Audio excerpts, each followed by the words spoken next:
dans ce type de nouvelle vie, si vous voulez, moi j'ai adopté un principe.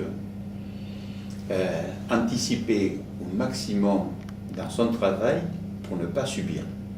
Si vous subissez, vous êtes mort. Voilà, ça c'est mon précepte et celui-là.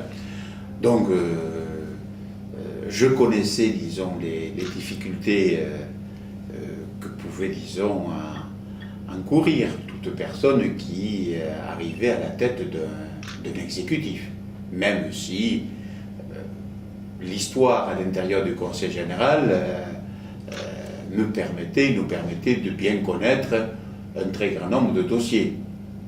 Mais entre la maîtrise des dossiers et puis la responsabilité d'une collectivité, il y a 2300, 2400 personnes avec 125 métiers,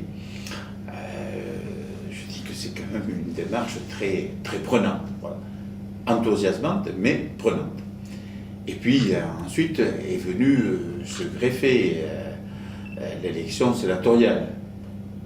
Il y a des liens au niveau du Sénat entre, puisque ce sont essentiellement des élus qui sont membres du Sénat, et qu'il y a une corrélation entre l'Assemblée sénatoriale et puis le territoire, le département. Beaucoup de conseillers généraux sont sénateurs, des conseillers régionaux, des maires, des présidents de conseils généraux. Voilà. Alors, ça peut, disons, s'apparenter à un cumul des mandats difficilement conciliable.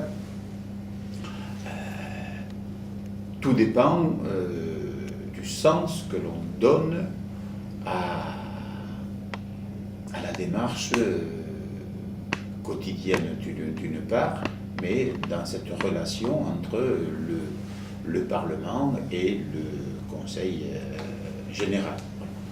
Donc, je suis en forme, tout va bien, voilà.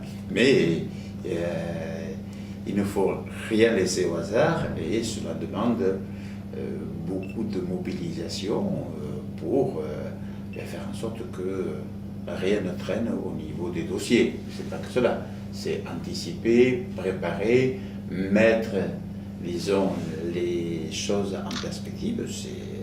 C'est une richesse absolue, mais c'est aussi un don de soi non négligeable.